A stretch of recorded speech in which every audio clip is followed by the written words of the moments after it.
সুপ্রিয় শিক্ষার্থীরা, আজকে তোমাদের জন্য নিয়ে এসেছি ইংলিশ সেকেন্ড পেপারের কোশ্চেন 3 এর অ্যাজ ইফ এর নিয়ম। ঠিক আছে, অ্যাজ ইফ অথবা অ্যাজ দো এর নিয়ম। অ্যাজ ইফ এবং অ্যাজ দো এই দুইটার অর্থ কিন্তু যেন। ঠিক আছে, দুইটার অর্থ হচ্ছে যেন। আসো আমরা এক্সাম্পলের মাধ্যমে এটার স্ট্রাকচার এবং নিয়মটা বুঝিয়ে দিব। কীরকম? I feel dash. I lay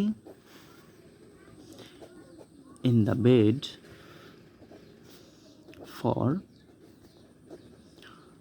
hours. তো I feel আমি অনুভব করছি dash I lay in the bed for hours. দেখো, শূন্যস্থানের আগে কি আছে?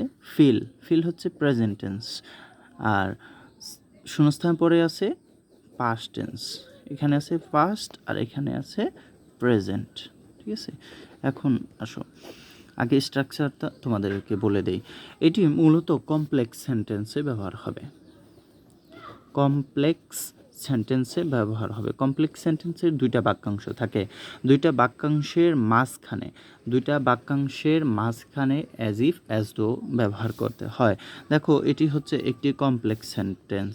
ঠিক আছে, তো ফিলটা হচ্ছে প্রেজেন্ট ফর্ম, তাই না? তাহলে আমরা বলতে পারি এটা হচ্ছে প্রেজেন্ট টেন্সে।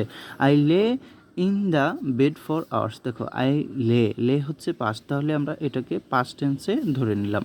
তাহলে প্রেজেন্ট এবং পাস্ট টেন্স দুইটা আছে, মাঝখানে কি হবে? তাহলে মাঝখানে হবে অ্যাজ ইফ। যদি কেউ অর্থ না বুঝতে পারো তাহলে স্ট্রাকচার অনুযায়ী তোমরা কিন্তু কাজটা করে ফেলতে পারবে। আর যদি ধরে ফেলতে পারো যে এটার অর্থ এই, তাহলে কিন্তু তুমি সহজেই অ্যাজ ইফ বা অ্যাজ দো তুমি বসিয়ে দিতে পারো। তাহলে আই ফিল অ্যাজ ইফ, আমি অনুভব করছি যেন I lay in the bed for hours. তাহলে আমি অনুভব করছি যেন অনেকক্ষণ যাবৎ বা অনেক ঘন্টা যাবৎ আমি শুয়ে আছি, তাই না? এরকম। তাহলে প্রথমে কি হবে? প্রথম বাক্যাংশটিতে কি হবে?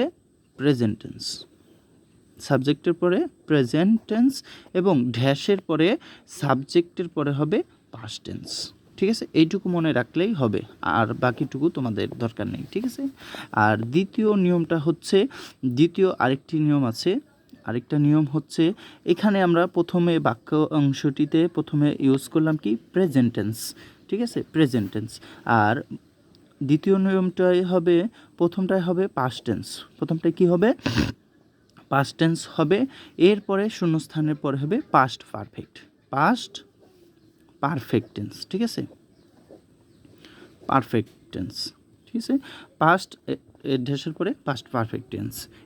একটু জানতে হলে তো একটু সময় দিতে হবে, তাই না? যদি সময় না দাও তাহলে কিন্তু বুঝতে পারবে না। তাহলে আমরা একটা এক্সাম্পলের মাধ্যমে যদি দেখি তাহলে কি হবে? Jerry behaved. দেখো, বিহেভড আচরণ করছিল, কি? পাস্ট টেন্সের ড্যাশ। ঠিক আছে, তো জেরি কি করতেছিল? এমন আচরণ করতেছিল যেন, দেখো, নাথিং হ্যাড হ্যাপেন্ড।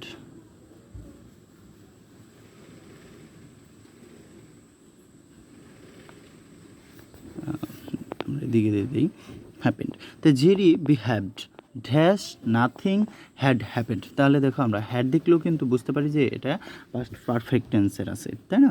তাহলে দেখো, জেরি বিহেভড মানে পাস্ট, আর ড্যাশ আছে, ড্যাশের পরে কি আছে?